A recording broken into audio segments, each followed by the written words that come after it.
I'm hoping that the traffic noise isn't going to be too much for you. I'm walking to work a slightly different way today, just to mix things up.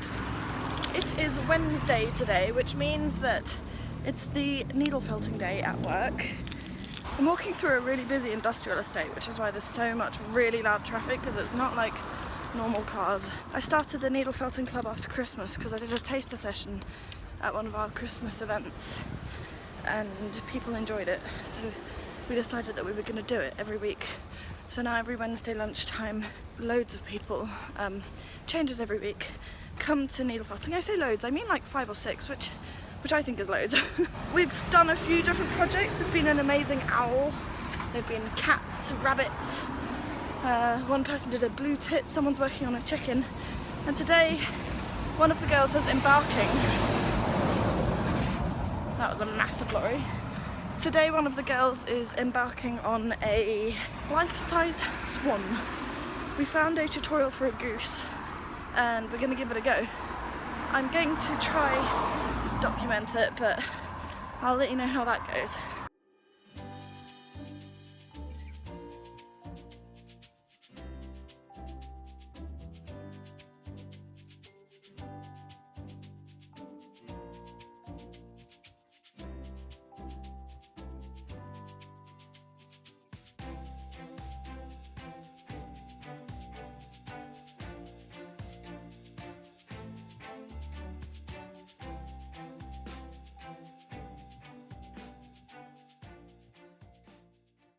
What you doing?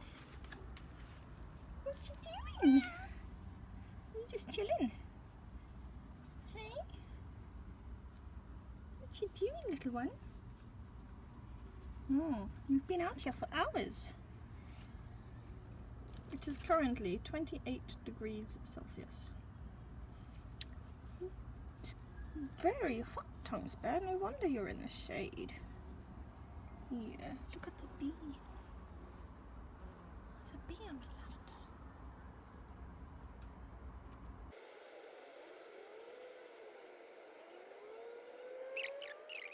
It genuinely is 28 degrees. Boiling. I did not know that we were having another heat wave. I'm not sure how pleased I am about it. John is getting home tonight. Yay, exciting. And that means that I probably ought to do some tidying of all the things that I haven't bothered tidying because it's only been me, which there's not loads. I'm not a horrendously messy person, but probably are a few things that I should sort out for him.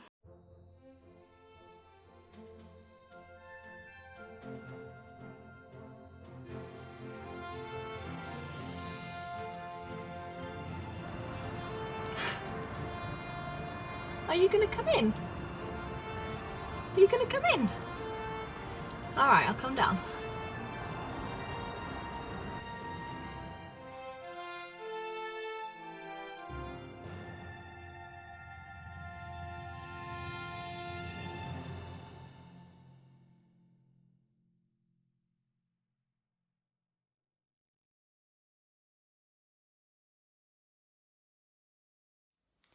Hello, it is Saturday. I'm being quiet because John's upstairs and I don't really want him to hear me vlogging. I'm going to the Avon Guild of Spinners, Weavers and Dyers, I think that's the way round it is, today.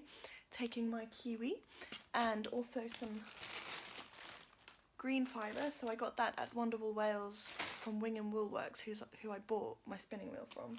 And then I've also got some Spin City UK blended roving. I think this is the Snow Queen colourway. I'm going to have a little play with those two. I'm not entirely sure what I'm going to do yet. And then I've also got a drop spindle with some Corriedale, which I bought in Melbourne in Australia, just to have a play with. I'm really looking forward to the day. It's my first time going to this guild and I'm a bit nervous. I don't know anybody who's going, so it could be quite scary.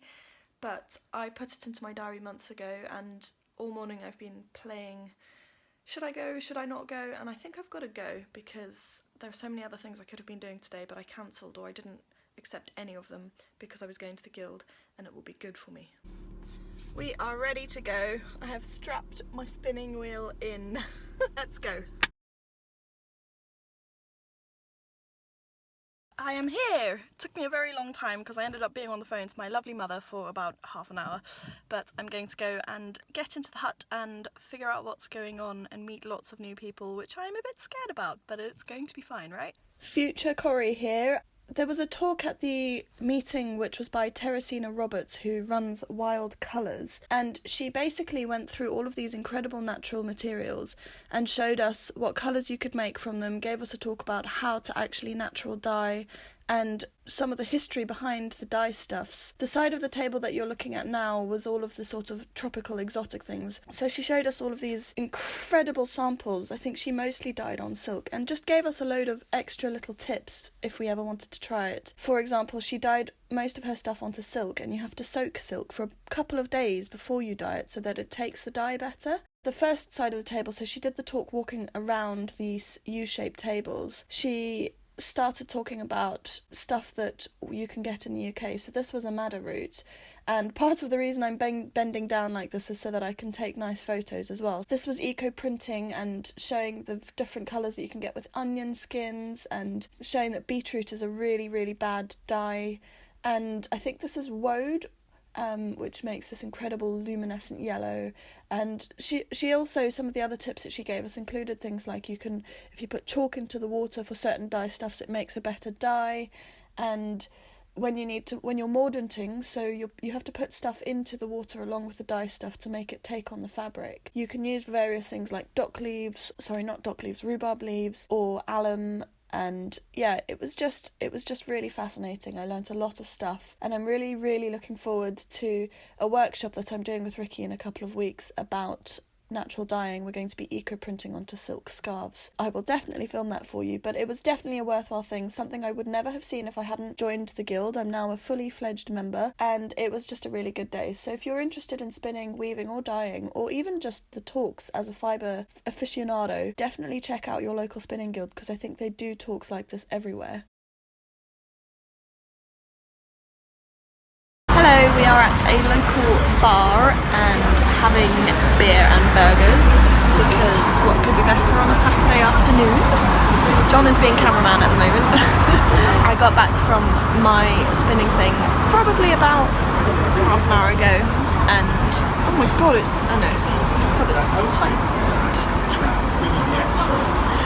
I don't really know what to say. We're having a chilled Saturday afternoon. I should have gone to Bristol Pride today because my company was sponsoring it, but I didn't. So John hasn't been out the house yet. How was the spinning? It was really good. The morning, well, I got there at about 12, and we spent a few hours spinning together. And then there was a woman who did a talk, I can't remember her name, but she did a talk about growing plants in an allotment for dyeing, and it was really, really interesting, although I realised that I probably will never be a dyer because that bus is loud. But also the sign was like disco flashing as it came up the hill. You need lots of space and a big garden, which we don't have. So one day maybe that's the dream, but it was interesting anyway. And it ties in really well with the course that I'm doing with Ricky in a couple of weeks, where we are going to do some silk scarf dyeing using foraged materials. So it's all good context, and I will write a blog post about it at some point. Alright, cheers to that.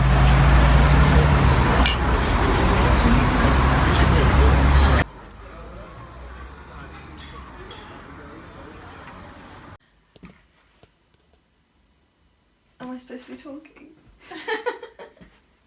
I'm just filming. We went to IKEA. I'm dizzy now. You're really good at spinning. Thanks. Do you want to spin some more for me?